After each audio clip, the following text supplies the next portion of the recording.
Alors si vous voulez bien, on va prier et introduire la prédication qui va suivre. Seigneur, merci de bénir encore cette assemblée ce matin. Je te demande que tu puisses nous conduire parfaitement, Seigneur, dans la vérité. Dans ta parole, qu'on puisse avoir nos cœurs qui exaltés par ce que l'on entend, par ces découvertes, parce que on découvre petit à petit la richesse de ta parole, Seigneur. Merci de nous donner le courage et la détermination de pouvoir être concentré et te suivre, Seigneur. Amen. Alors, ils étaient loin, mais ils cherchaient. Ils étaient loin, mais ils étaient éveillés. Ils étaient loin, mais ils étaient déterminés. Et ils étaient des étrangers, mais ils ont obéi à la voix de Dieu. Qui sont-ils? Je ne fais pas par hasard une devinette. Qui sont-ils? Petit indice. Besoin d'un indice? C'est bien. Bien. Fromage. Fromage. Ça rime. Il a trouvé, mais je ne peux pas le dire. Je vais donner l'indice. Ils font partie des rares personnes qui ont accueilli le Christ venu sur terre. C'est les rois mages. Simplement. Donc désolé, je suis un peu en retard, hein, février. Moi en janvier, mais c'est pas grave. Oui, c'est exactement ça, c'est les rois mages. C'est intéressant de voir que les rois mages sont venus de loin. Ils sont venus de très loin, alors que les érudits juifs qui étaient sur place, eux, ils avaient la connaissance, mais ils n'ont pas cherché. Et même ces érudits, ils n'ont même pas cru suffisamment pour se déplacer et faire quelques kilomètres. Je crois que Bethléem par rapport à Jérusalem, ça doit être quoi? Une dizaine de kilomètres. Ça se faisait en un rien de temps. Et je vais lire un passage et après je vais juste développer, ça permettra d'introduire. En 2 Pierre, chapitre 1, verset 19, 2 Pierre 1, 19. De plus, nous avons la parole des prophètes, sur laquelle nous pouvons nous appuyer fermement.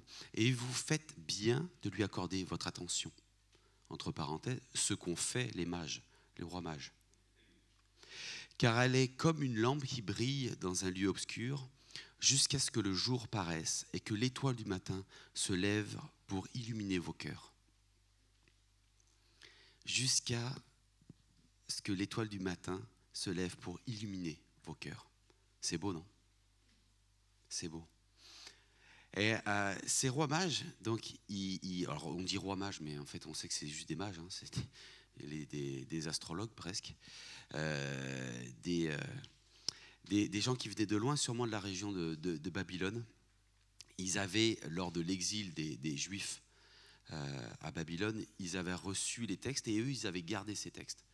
Ils avaient interprété et qu'est-ce qu'ils faisaient? Ils étaient venus de loin et en fait, ils cherchaient. C'est-à-dire, le premier point que j'ai donné, c'est qu'ils cherchaient. Ils étaient curieux.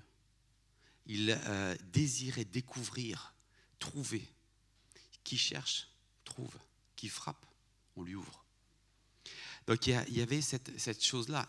Et en tant que vivant, on cherche. On est appelé à chercher. Il n'y a que les morts qui ne cherchent plus. Et à la limite, c'est pas grave, c'est logique. Mais les vivants, ils sont appelés à chercher, à rechercher. Et nous, on ne veut pas juste voilà, faire comme... Parfois, il y a des vivants qui se disent ben, c'est bon, moi j'ai trouvé, je sais, je n'ai pas besoin de plus. Mais je ne pense pas que Dieu nous appelle à ça. Deuxième point, j'avais dit, ils étaient éloignés ou ils étaient loin, mais ils étaient éveillés. Éveillés, c'est-à-dire que ils ne savaient pas exactement ce qu'ils venaient chercher. Parce que sinon, ils ne l'auraient pas cherché s'ils savaient exactement ce qu'ils trouvaient. Mais ils étaient attentifs. Ils étaient éveillés. Ils étaient ouverts. C'est-à-dire, ils avaient les oreilles en avant. Parce qu'on peut chercher. On peut chercher, en fait, de façon juste théorique. On va dire, j'ai trouvé le chemin. Je sais comment ça fonctionne. J'ai tout compris. Mais alors, non. Là, quand il faut faire le trajet, non, si vous voulez, je vous calcule le trajet plus court, en durée ou alors en distance. Je vous trouve le meilleur moyen d'y aller, mais quand il faut partir, non, je pense que je vais rester chez moi. Et eux, non, ils n'ont pas fait ça du tout. Ils n'ont pas fait ça du tout, et ça on le verra après. C'est tellement facile dans nos vies d'être juste chercher, mais ne pas être attentif, ne pas être éveillé. Très facile de venir au culte, juste de c'est un dimanche de plus, je viens quoi. J'ai pensé à ça, je me suis dit ça ressemble beaucoup au réflexe de Pavlov. Je ne sais pas si vous connaissez la sonnette. Non, ça vous parle pas? Ah, c'est une expérience qui a été faite.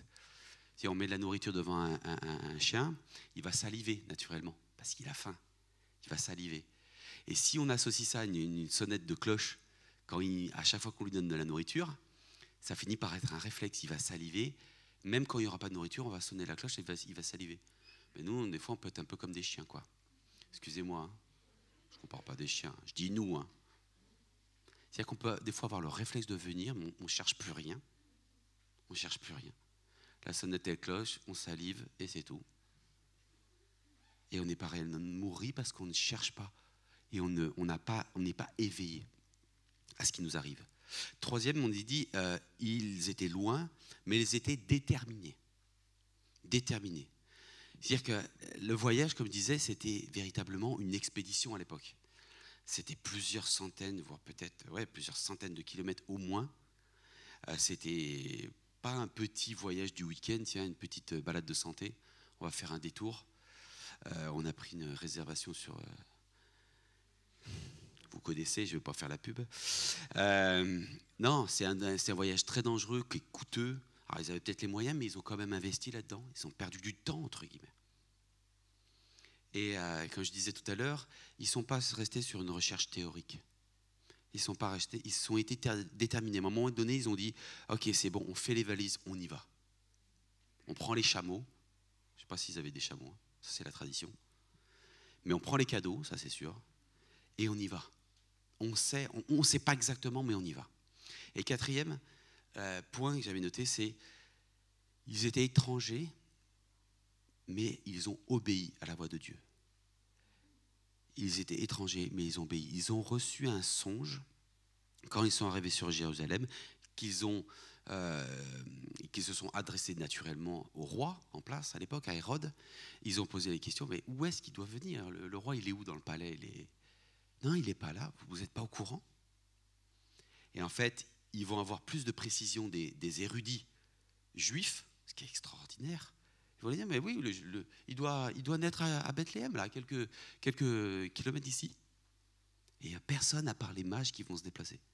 Moi, ça me choque. Ça me choque. Et ce qui est intéressant, c'est qu'ils vont recevoir le songe, comme quoi ils ne vont pas retourner vers Hérode, comme ce qui leur avait été demandé, mais ils vont reprendre un autre chemin, ils vont partir et rentrer chez eux. Ils vont obéir. Nous, ça nous paraît évident. Bah oui, tu as eu un songe de Dieu, évident, tu vas obéir. Ouais, mais vous venez d'un pays lointain. Vous voyez un roi qui n'est pas dans un palais, mais qui est dans une étable. Vous êtes comme une délégation étrangère qui représente peut-être un pays. Vous avez les consignes d'un roi sur place. C'est pas évident de dire non, mais moi je préfère suivre le songe que ce que tu m'as ordonné de faire. Je dirais presque ça pourrait créer un conflit diplomatique. Mais non, là ils vont obéir. Ils vont obéir. Ils pourraient même se dire naturellement, mais attends, il est né dans une étable, le petit. On sait que c'est le roi, c'est sûr. On va le présenter au roi, on va essayer d'arranger les choses. On ne peut pas le laisser comme ça. Non, ils ont obéi. Même s'ils ne comprenaient peut-être pas la logique. Même si peut-être naturellement ils disaient, mais on ne comprend rien. On comprend rien. Le roi qui est en place, il n'est pas au courant. Les juifs qui ont la connaissance, ils ne viennent même pas. Et le roi qu'on trouve, c'est un petit bébé dans une étable.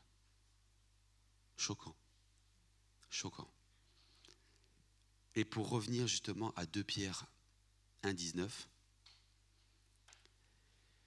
car elle est comme une lampe qui brille dans un lieu obscur jusqu'à ce que le jour paraisse et que l'étoile du matin se lève pour illuminer vos cœurs. Et est-ce qu'on n'est pas dans un monde qui est de plus en plus déboussolé? Et est-ce il ne serait pas bien de commencer à apprendre à naviguer à partir des étoiles? Et je dirais pas n'importe quelle étoile, mais l'étoile du matin.